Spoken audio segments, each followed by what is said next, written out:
Ignition sequence start. 6, 5, 4, 3, 2, 1, 0. Liftoff. We have a liftoff.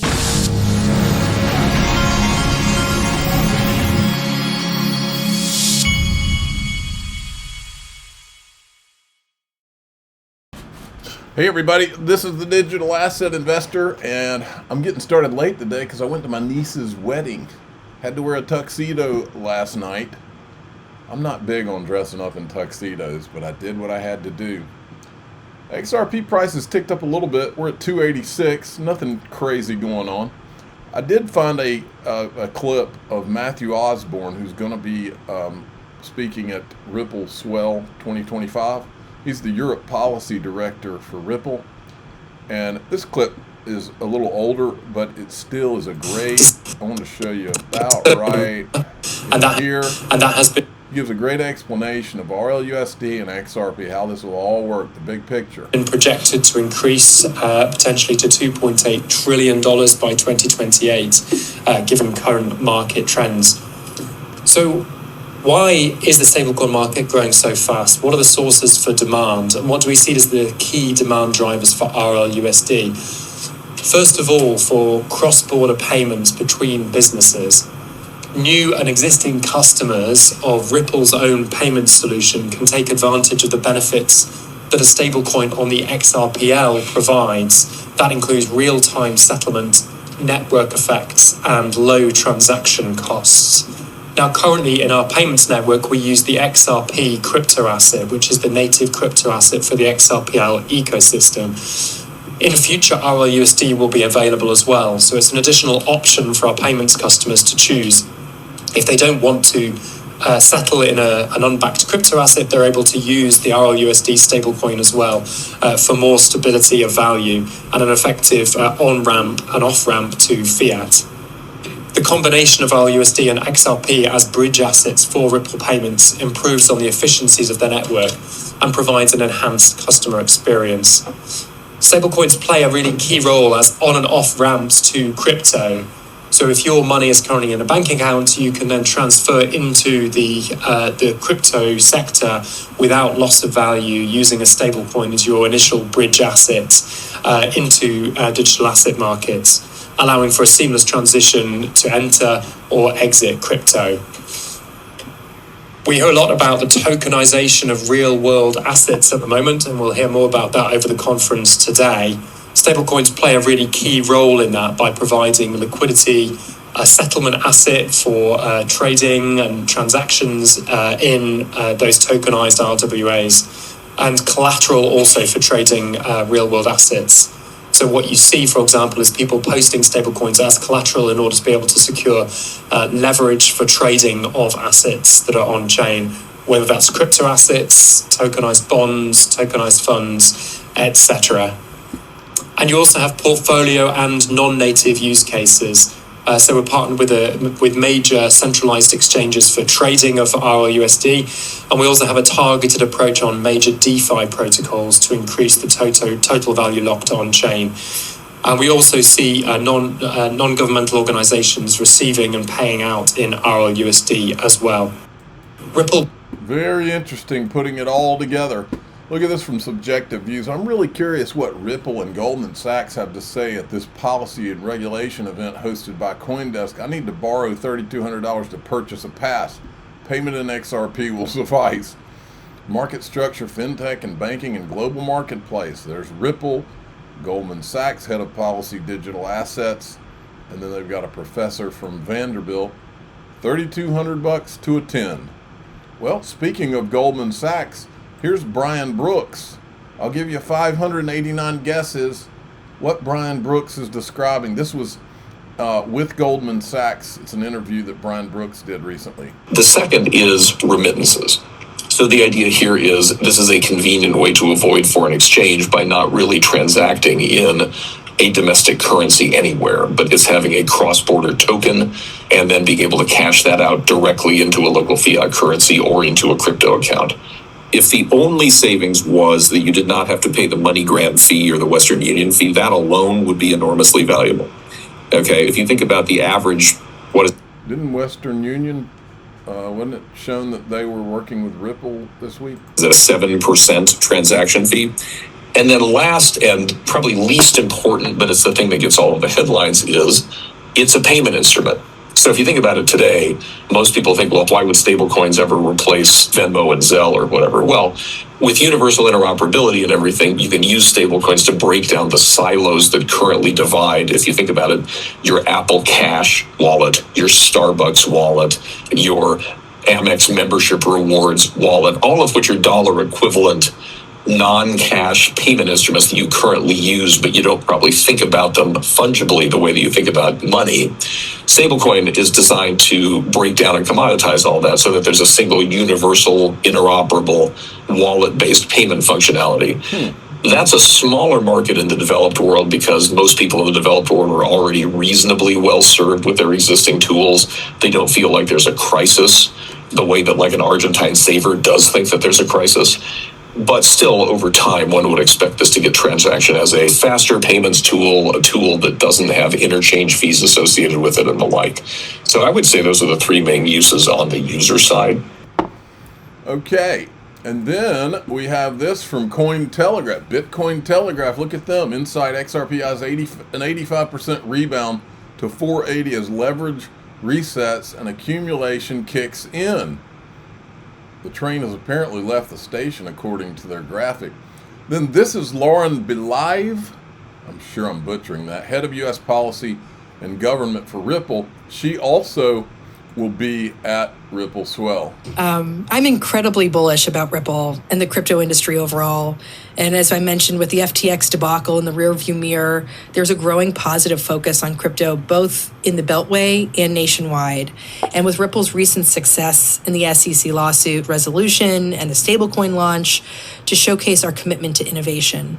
The increasing acceptance and engagement with crypto by consumers, investors, and policymakers will show a promising future, not just for Ripple, but the broader industry. And I am so excited to see what is coming down the pike. Well, the digital asset investor is so excited too. They're starting to say the quiet part out loud. Here's the CEO of Robinhood. I believe it will make it easier to invest in American companies if you're outside the world. It will also bring the markets into 24/7 and fully on-chain, and get all the benefits that crypto technology levies on these traditional assets. So I think it's time to move beyond Bitcoin and meme coins into real world assets that exhibit fundamental utility. And the chains that the real world assets will be put on, because that's where the liquidity will come. This is a good little reminder. This is when from Miguel Valles, he used to run XRP markets for Ripple. Brad Combs had put this out. Look how much weight. Brad Combs has lost a lot of weight. Talked about speaking about XRP having at some point the same liquidity of a G10 currency. Chris Larson had spoke about the XRP having the same liquidity as like a Swiss franc. Could you speak to that a bit? That's the goal. That's the goal. That's the goal. The goal is to make this a global currency. What does the value need to be like that? I'd say this made me laugh out loud today. Many of you have seen, if you haven't seen it, the Phillies lady who got mad at this father for going and getting a baseball home run ball for his son and literally took the ball away. And everybody was calling her the Phillies Karen or whatever. The queen of all Karens is Elizabeth Warren, and she's the one that created the fake XRP army.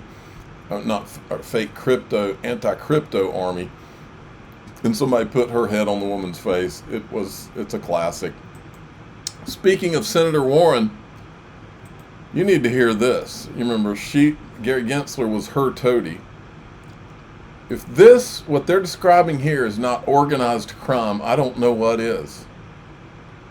I don't want to live in a world where they don't go after Gary Gensler and friends for this. I'll start off with my personal favorite story of the week. Gary Gensler's vanishing texts. Like a cartoon villain at this point. Yeah.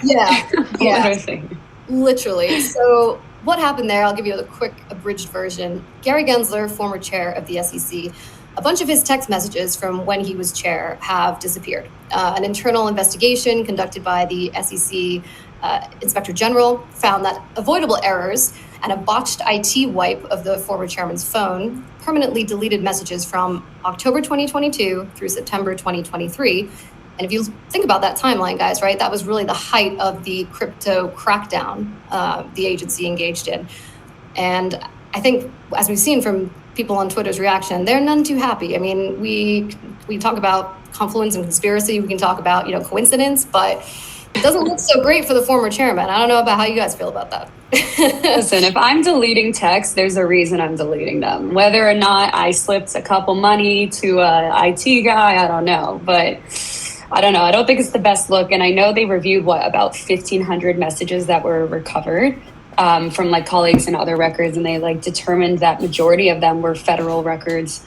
And about 38% of the recovered texts were mission related concerning matters. But I just don't feel this is a good thing, obviously. And it's just, of course, this happens with Gary Gensler. I wonder what he said, honestly. When's he going to be held accountable? I think avoidable errors is just an incredible way to explain it. It was avoidable, but it happened. But everybody move on. Yeah. It was also the timing of it. Look at the timing, because like I said, the timeline is between. It was that crucial period of the crackdown. But on Caitlin Long's tweet, she does call out some of the things that happened during that time. You've got Choke Point 2.0. You've got the liquidation of the regional banks. You've got the what's it called? The SEC's. The name is escaping me now. What is that? Well, if you start with FTX, and I think the industry has speculated about that relationship a lot, so we don't need to rehash kind of all the, connect the dots, kind of meme there. But if you start a month out before FTX, basically what you're describing in this run is you could not have bookended a greater sort of highlight reel of just down bad for the industry. And just looking at this, it's to not have a record of any of this is incredibly frustrating. It's, they could find them if they want to. I hope they do. We need to know. We know relationships existed. And, I think Caitlin is among those who have been kind of validated with Choke Point and some of the other positions that, Nick Carter has taken in the past as well, where we're not tinfoil hat people. And so this is sort of just further evidence that it was pretty proactive, and obviously we're just never going to find out exactly what was said. Why not? In that time period, which is a huge bummer. Right. Yeah. They also did Not it a bummer. It's organized crime. They didn't even report it until about 4 months after they erased it too. And then they started looking into it, and now we finally get it over 18 months later that it comes out publicly. It's kind of it's old news now. But if we found out at the time that all these messages were erased, it would have been a very different story. And you probably would have honestly gotten in a lot of trouble for it at the time. And someone pointed out, if you were the CEO of a public company. I got news for all of these Eleanor Terrett and all these journalists. Journalists used to do investigative reporting. They didn't just cover a story and laugh about it. They hid texts. Ha ha ha ha ha. Too bad we'll never find out about it. And what they did is they went and started sticking microphones in the faces of the people that were involved in deleting the text to get to the bottom of it and actually find the stuff. Remember, Elizabeth Warren, remember this? Elizabeth Warren was giving the questions at congressional hearings to Gary Gensler, coordinating the answers before he got in front of Congress. There's a lot more to this too, folks. We're going to talk about that in DAIXRP.com. You can join also through YouTube. If you'd rather join through YouTube, click the join button below any of these videos, or hit the subscribe button on X. You can join through all of them. I'm the digital asset investor. I'm not an investment advisor. This is for entertainment purposes only. Please subscribe, hit the like button, tell your friends and family. Away we go.